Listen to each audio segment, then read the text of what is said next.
Yo, what is up YouTube, man? Today, I am showing you guys how I survive wreck with randoms as a center. In this video, I'm on my 7'3" max wingspan center. Now, I think I want to make a video about every build like this, you know, center, power forward, shooting guard, point guard, small forward. Let me know if you guys want to see this.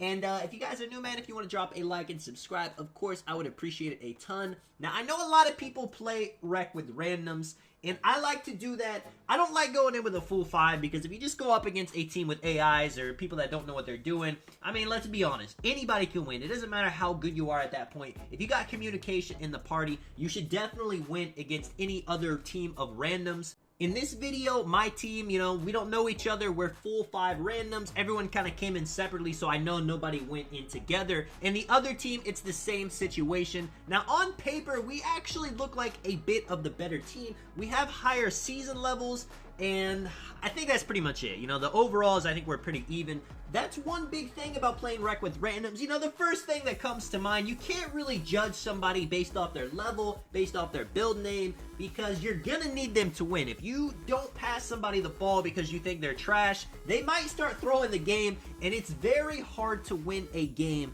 when somebody on your team is throwing. You know, they can sit in the paint for 3 seconds, give the other team like 13. I've seen it. This dude was doing this. He was trolling the whole game, and I don't know how. They probably need to do something about this, but it took them until about the 3rd quarter of just getting constant 3 seconds in the paint to actually get the teammate grade low enough to get kicked out of the game. So let's get right into this. So first play of the game, I'm playing the lanes.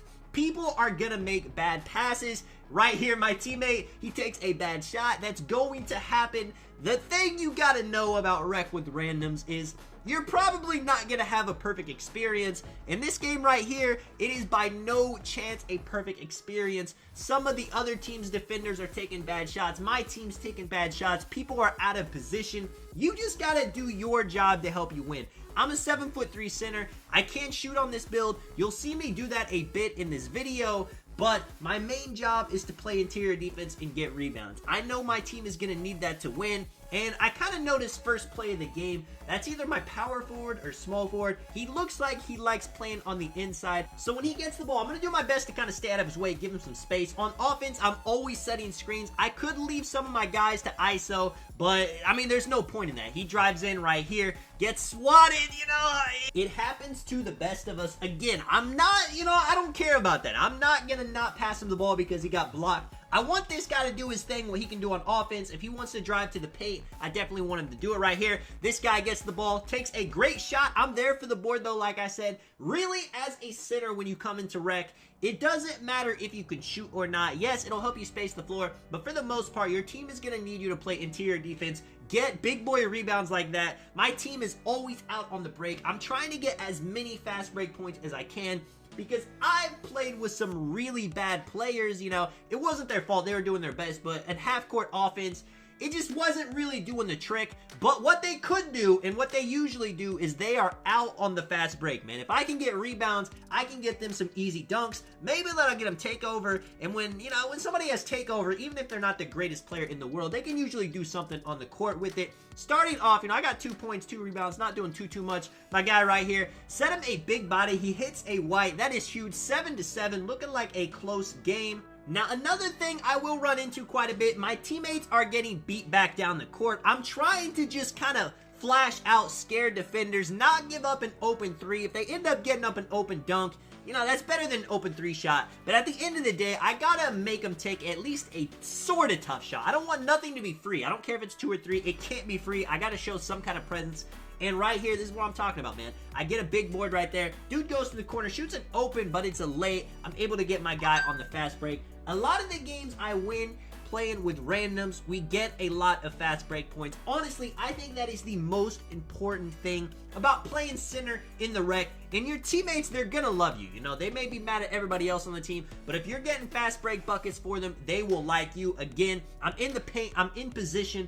Turnovers, again, it's going to be a problem. If you get a turnover, the best you can do is kind of stop it. I pull out there for no reason. One thing I am going to say, whenever I'm kind of playing the backside of the pick and roll and the center setting screens, I am not committing too much to the guard. Now, in Comp Pro-Am, it's the exact opposite. You're worrying completely about the guard.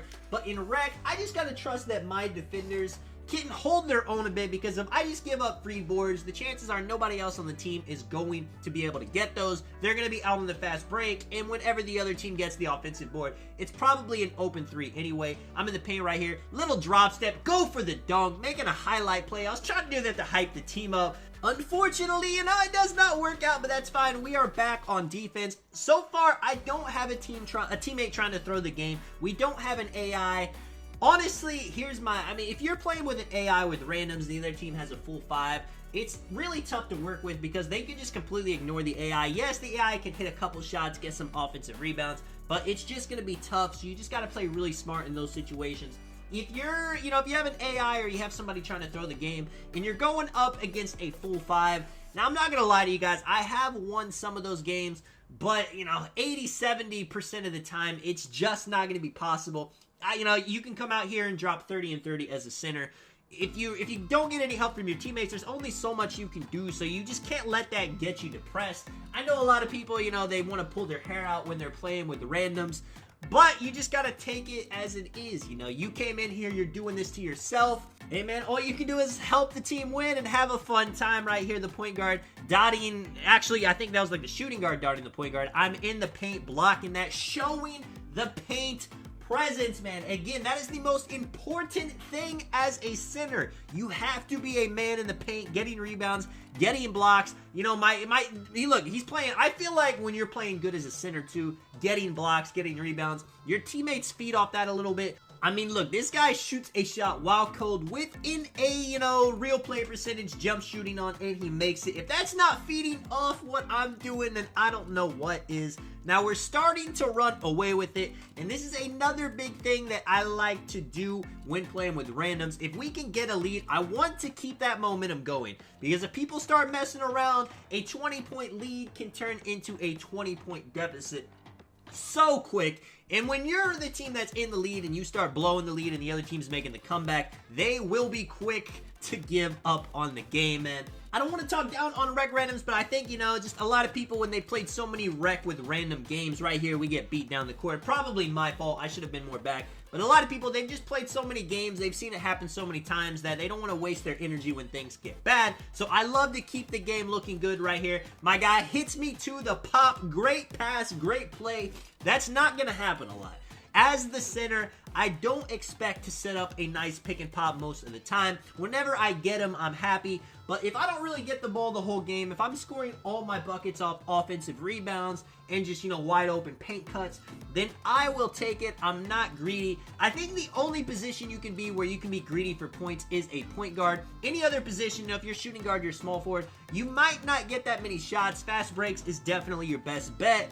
Things are going about as well as can expect. I don't want to have to show you guys the whole full game rec play, but I do want to show you guys the halftime stats. You see, I'm player of the half, 8 points, 8 rebounds, not shooting the greatest, but I'm doing my job. You see my teammates, everyone's shooting efficient. Now, that's usually not going to be the case. You'll usually have somebody that's shooting really bad, and, maybe somebody with a ton of turnovers. Maybe somebody on the court won't even have that many stats. But that's all fine, man. The goal is to win the game. If I can get somebody going that's had a tough game, I definitely look to do that. I always try to save for team takeover to help my teammates out as well. As a big man, I'll run glass and rim takeover. That's a super easy way to get it because you're 100% going to get rebounds. If you have rim secondary, that boosts your takeover like crazy. Every time you get a block, gotta show this right here, man, because this just doesn't happen that often. The centers usually are not going to like to stay out on the three-point line. So if you are a shooting center, you will have an advantage in that regard.